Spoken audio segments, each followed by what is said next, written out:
Shalom Bapak Ibu yang dikasihi oleh Tuhan, kita bertemu kembali dalam Renungan Kristen. Kali ini kita memasuki hukum Laut Merah yang kelima. Hukum Laut Merah yang kelima berbicara tentang tetap tenang, percaya, beri waktu bagi Tuhan untuk bekerja. Keluaran 14 ayat 13 dan 14 berkata, "Tetapi berkatalah Musa kepada bangsa itu, janganlah takut, berdirilah tetap dan lihatlah keselamatan dari Tuhan yang akan diberikannya hari ini kepadamu. Sebab orang Mesir yang kamu lihat hari ini tidak akan kamu lihat lagi untuk selama-lamanya. Tuhan akan berperang untuk kamu dan kamu akan diam saja." 4 kata menarik yang ditulis dalam versi bahasa Inggris adalah meninggalkan ruang bagi Tuhan. Kita tidak dapat menyelesaikan setiap masalah, menyembuhkan setiap luka, atau menghindari setiap ketakutan. Tetapi kita dapat memberi ruang bagi Tuhan. Kita tidak memiliki jawaban untuk setiap dilema, tetapi kita dapat memberi ruang bagi Tuhan untuk bekerja.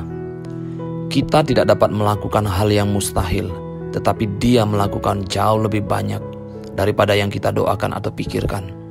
Seperti yang ternyata dalam kuasa yang bekerja di dalam kita. Tuhan senang melakukan hal-hal yang mustahil bagi manusia.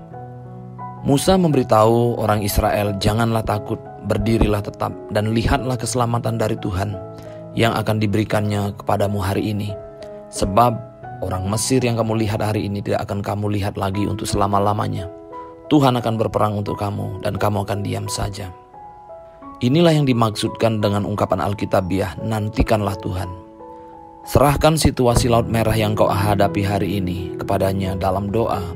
Percayalah Dia dan tunggu Dia bekerja. Melakukan hal itu mungkin bertentangan dengan diri kita yang proaktif dan lugas.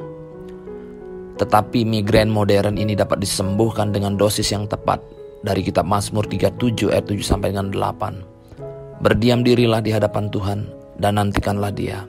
Jangan marah. Jika Anda berada di tempat yang sulit sekarang, mungkin Anda perlu mempercayakan masalah itu kepada Tuhan dan menyerahkannya ke tangannya.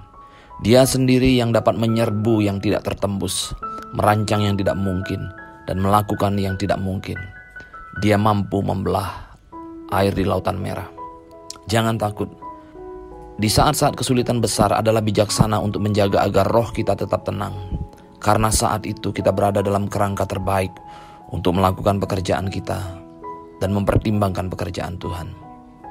Kedewasaan dapat digambarkan sebagai kemampuan untuk mengendalikan emosi seseorang. Ada orang yang ketika bahagia dia tertawa, senyum-senyum sendiri. Di lain waktu ketika dia marah, dia berteriak dari ujung ke ujung, menangis dan menghentakkan kakinya. Jangan percaya pada emosimu. Jangan percaya dan jangan dikendalikan olehnya. Kita harus berjalan dengan iman, bukan dengan perasaan. Terkadang kita harus memilih sikap yang bertentangan dengan perasaan kita. Itulah inti dari Keluaran 14. Anak-anak Israel memiliki banyak alasan untuk melakukan teror. Mereka terpojok seperti kelinci yang dikepung oleh serigala, dikepung oleh debu kejauhan yang naik tinggi membumbung. Orang Israel tidak menghadapi perbudakan kembali, tetapi pembantaian yang akan datang atas keluarga mereka, anak-anak mereka, orang tua mereka yang sudah lanjut usia. Meskipun takut merupakan alasan yang baik, tetapi lebih baik percaya kepada penyertaan Tuhan. Israel itu memiliki sekutu yang menyertai mereka, yang mengirimkan belalang, sampar, malapetaka ke atas orang Mesir. Jadi kendalikanlah dirimu. Bergeraklah dari rasa takut menuju iman.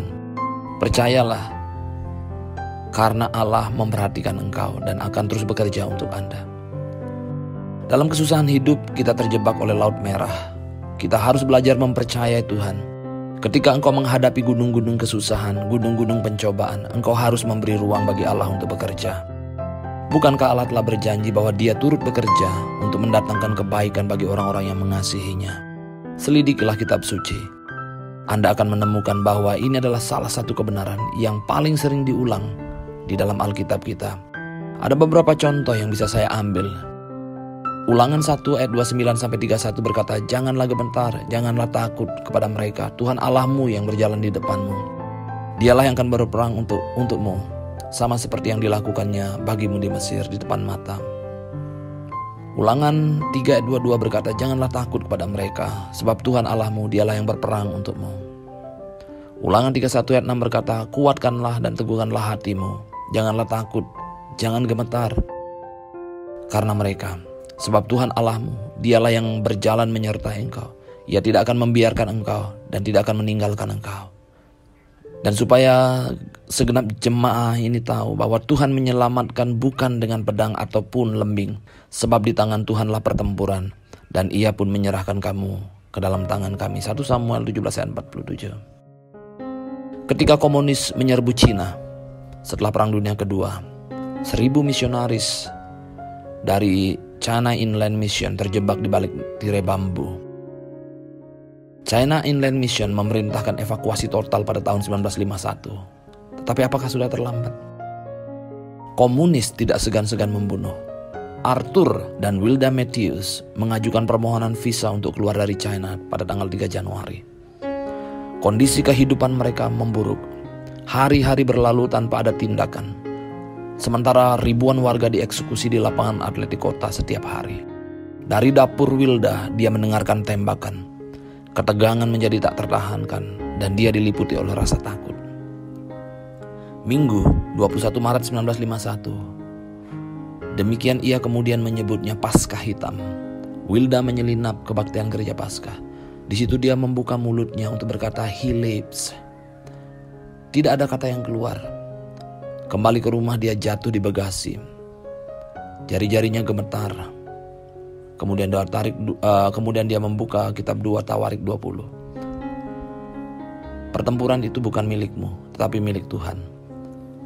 Engkau tidak perlu bertarung dalam pertempuran ini. Posisikan dirimu diam. Lihatlah keselamatan yang datang dari Tuhan.